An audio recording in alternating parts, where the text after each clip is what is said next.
Kuna changamoto kubwa ambayo watoto wa Mungu wanakutana nayo.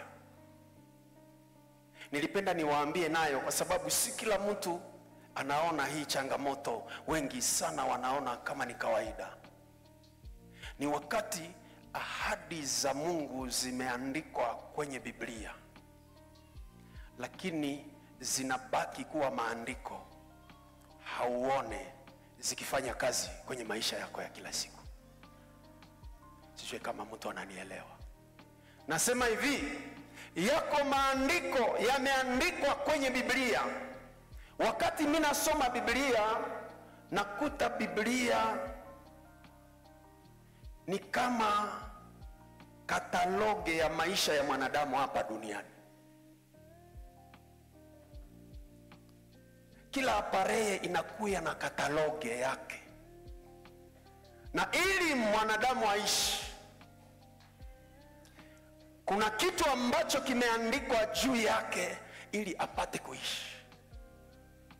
Na wengi sana wanaposoma Biblia, wanaisoma kwa namna kwamba inabaki maandiko kila siku ya Mungu mu Biblia, lakini hawaone ikifanya maisha, ikifanya kazi katika maisha yao ya kila siku. Sijui kama umewahi kujiuliza ulizo hii. Unaweza kusoma maandiko ambayo inasema na yaweza yote katika yeye anayenitia nguvu, lakini haone ukiweza yote. Si ndio? Yote yawezekana kwa jina la Yesu, lakini hauone jina la Yesu likifanya kazi. Sijui kama umewahi kujiuliza ile. Kuna kitu unaweza kukemea kwa jina la Yesu, unakemea kwa jina la Yesu, toka, lakini kinabaki pale pale. Ni kama kinakutumburia macho na unaona tu kinabaki pale pale. Pamoja na juma mbili yote ya maombi, umejikwangua, umefunga, umeomba mpaka basi, lakini hauone kitu kikisogea. Umewahi kujiuliza maulizo kama yale? Bwana Yesu asifiwe.